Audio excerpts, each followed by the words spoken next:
Hi guys, welcome back to the channel. So Dell का अभी Inspiron 3530 laptop मैंने test किया, i5 13 जेन वाला वेरिएंट।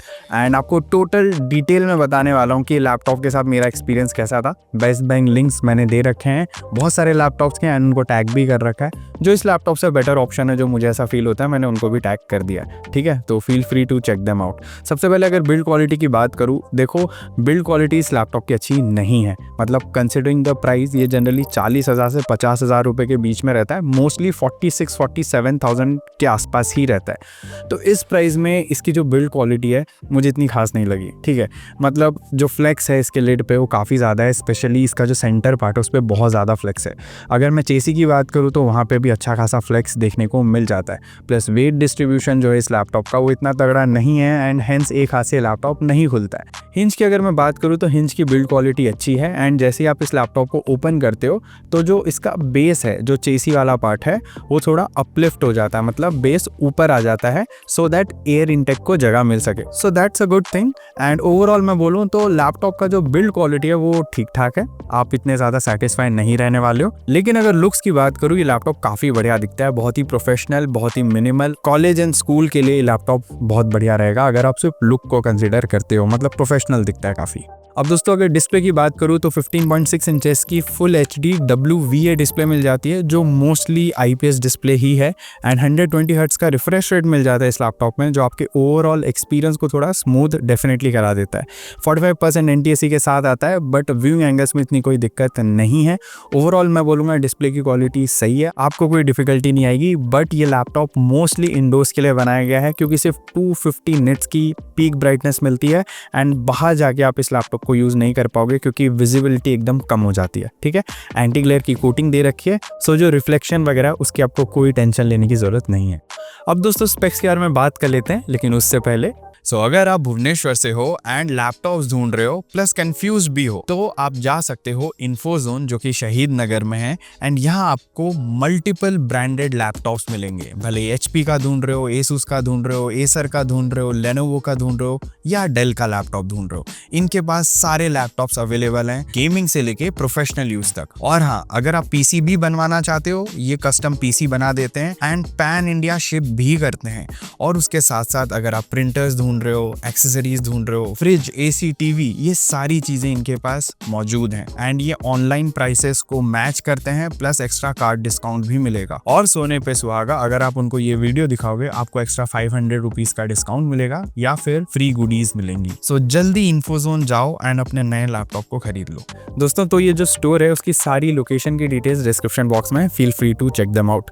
अब इसके अगर मैं CPU की बात करूं तो देखो i5 का 1334U CPU मिलता है, जो कि एक 10 कोर का CPU है, जिसमें 2 परफॉर्मेंस कोर्स हैं एंड 8 एफिशिएंसी कोर्स हैं। 15 वॉट की TDP मिल जाती है CPU में। एंड अगर रैम की बात करूँ तो 8 GB की DDR4 रैम मिल जाती है, 2667 मेगा ट्रांसफर पर सेकंड की स्पीड के साथ। ये एक सिंगल चैनल रैम है एंड इसको आप अपग्रेड कर सकते हो, मतलब एक एक्स्ट्रा स्लॉट भी गिवन है। बट ओवरऑल मिला के 16 GB तक की आप रैम इसमें लगा सकते हो। बट आई एम डिसअपॉइंटेड क्योंकि इसमें जो मेगा ट्रांसफर स्पीड है वो कम दे रखी है। बहुत सारे ऐसे लैपटॉप्स हैं जिसमें DDR4 रैम आती है, बट उनमें 3200 मेगा ट्रांसफर पर सेकंड की स्पीड मिल जाती है। एंड इस प्राइस में मोस्टली DDR5 रैम्स भी आने लगे हैं, बट डेल ने यहाँ पे काफ़ी कॉस्ट कटिंग की है। इसमें आपको इंटेल के अल्ट्रा HD iGPU मिल जाता है, 3.8 GB की इसमें मेमोरी है। एंड अगर मैं ओवरऑल परफॉर्मेंस की बात करूँ तो देखो थोड़ा वीक iGPU है, इससे बेटर iGPU डेफिनेटली एग्जिस्ट करता है। जैसे हमारा इंटेल का Iris Xe अगर दे देते, काफ़ी बेहतर आउटपुट मिलता है, जहाँ पे भी आपको GPU का कंसर्न हो या फिर GB ओरिएंटेड टास्क जहाँ भी आप करने वाले होगे वहाँ पे बेटर आउटपुट मिल सकता था। लेकिन इसमें इतना नहीं मिलने वाला है क्योंकि भाई यहाँ पे भी कॉस्ट कटिंग की है एंड इंटेल के बेसिक अल्ट्रा HD ग्राफिक्स पकड़ा दिए हैं। 512 GB की Gen 3 SSD मिल जाती है, जिसकी रीड एंड राइट स्पीड आप अपने डिस्प्ले पे भी देख सकते हो। अब दोस्तों देखो सीधा परफॉर्मेंस पे आ जाते हैं, मतलब गेमिंग वगैरह मैंने की इसमें, वो कैसा रहा and overall day to day task का एक्सपीरियंस कैसा रहा, इवन मैंने एडिटिंग करके देखी तो उसका एक्सपीरियंस कैसा रहा, सारी चीज़ें आपको डिटेल में अभी बताने वाला हूँ। तो देखो सबसे पहले GTA 5 खेला मैंने HD सेटिंग पे, 30 FPS के आसपास ही मिला एंड टू बी ऑनेस्ट इतना प्लेएबल नहीं था। उसके बाद दोस्तों मैंने खेला वैलोरेंट, जिसमें 30 to 70 FPS मिल गया। इस गेम में FPS तो प्लेएबल थे बट भाई ओवरऑल एक्सपीरियंस प्लेएबल नहीं था, काफ़ी चॉपीनेस था गेम में and I don't know why, क्योंकि इंटरनेट की स्पीड बढ़िया थी, कोई भी दिक्कत नहीं थी मेरे ओर से, लेकिन गेम बहुत ज़्यादा चॉपी चल रहा था। भले FPS ज़्यादा मिल रहे थे बट काफ़ी अटक रहा था गेम। फिर खेला मैंने रॉकेट लीग, इसमें मुझे FPS 30 to 50 के बीच में मिल गए। HD+ सेटिंग पे खेल रहा था, इसमें एक्सपीरियंस ठीक ठाक रहा मेरा, ऐसी कोई दिक्कत नहीं आई इस गेम को खेलते हुए।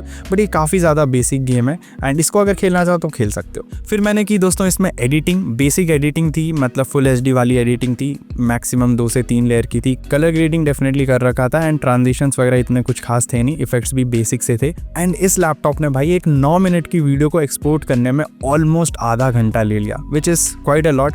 मतलब बेसिक एडिटिंग कर पाओगे बट एक्सपोर्ट टाइम ज़्यादा है, बिकॉज अगेन इसमें जो GPU है वो भाई काफ़ी ज़्यादा वीक है और वैसे रैम भी वीक है अगर मैं एडिटिंग को ही कंसिडर करूँ तो। दोस्तों बात यह है कि डे टू डे टास्क ये इजीली हैंडल कर लेगा, मतलब आपने मल्टीपल टैब्स खोल रखे हैं, डे टू डे टास्क कर रहे हो ऑफिस का या फिर स्कूल का या कोडिंग कर रहे हो, ये इजीली हैंडल कर लेगा।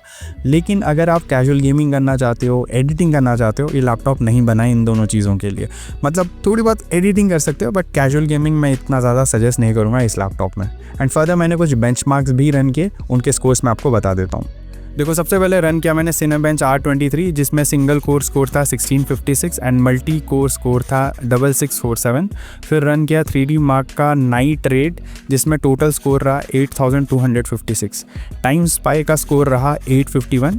PC मार्क 10 का स्कोर रहा 4811 and geek bench single score था 2141 एंड मल्टी कोर स्कोर था 5069। एंड बाकी इसके GPU का स्कोर आप अपने डिस्प्ले में देख सकते हो। दोस्तों अगर कीबोर्ड की बात करूँ, कीबोर्ड में टाइपिंग एक्सपीरियंस सही था, कोई दिक्कत नहीं आई। एक बैकलाइट कीबोर्ड है, ये फुल साइज कीबोर्ड है, सो कीबोर्ड से रिलेटेड आपको कोई दिक्कत नहीं आने वाली है, आपका एक्सपीरियंस सही रहेगा। एंड अगर ट्रैक पैड की बात करूँ, साइज थोड़ा छोटा है बट एक स्मूथ ट्रैक पैड है, काफ़ी एक्यूरेट है एंड मल्टीपल जेस्चर्स भी सपोर्ट करता है। सो ट्रैक पैड एंड कीबोर्ड से रिलेटेड आपको कोई दिक्कत नहीं आने वाली है इस लैपटॉप में। स्पीकर्स की अगर मैं बात करूँ तो 2 वॉट के 2 स्पीकर्स हैं एंड मेरे हिसाब से इस प्राइस ब्रैकेट में जितने भी लैपटॉप्स आते हैं इनमें one of the best speakers हैं। मतलब लाउडनेस एंड क्लैरिटी दोनों चीज़ बढ़िया थी इस लैपटॉप में। बाकी ये रहा सैंपल, आप खुद एक बार चेकआउट कर लो।